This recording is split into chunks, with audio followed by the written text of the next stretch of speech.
Hello everyone, Dr. Berkaratas. Our question is, why do men who ejaculate early and their partners become sexually disinterested? I've mentioned it a few times before, but I want to explain the sexual cycle again. We become sexually disinterested because of the problems in this sexual cycle. In a man's sexual cycle, normally, arousal occurs first.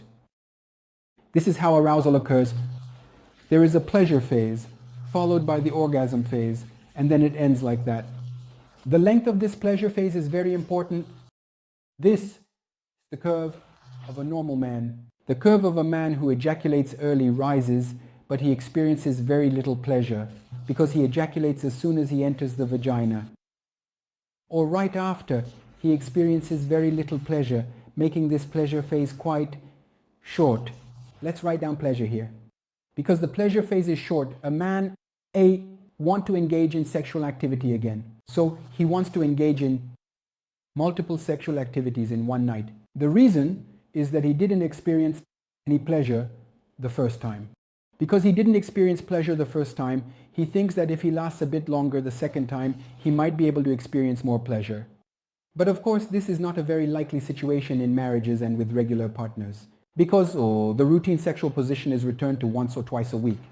Therefore, since there won't be a second sexual encounter, it ends without any pleasure being experienced. Of course, I've talked a lot about humanity before. He either distances himself from the action in which he didn't experience pleasure, or he ends that action more quickly. So what does that mean?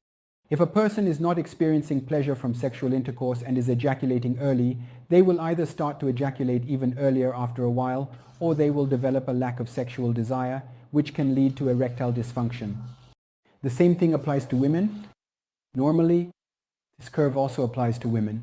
A woman, let's say these are men, also experiences sexual desire and arousal during intercourse. Of course, women are a bit different from men. Why? Actually, it takes women much longer to become aroused and reach the pleasure phase than it does for men. Therefore, while the woman is still in the sexual arousal phase, penile vaginal intercourse begins. Imagine that your partner has ejaculated without experiencing any pleasure. The relationship begins. So, woman only remains aroused. It's also true for her, as she won't be able to experience pleasure. If he is not getting pleasure from the relationship, he either avoids that relationship. So one of the biggest reasons behind what many men, especially those who ejaculate early, say about their partners being sexually unwilling and very passive is actually this. That's why if we have early ejaculation, we definitely need to seek treatment. We need to seek treatment. Thank you for both ourselves and our work.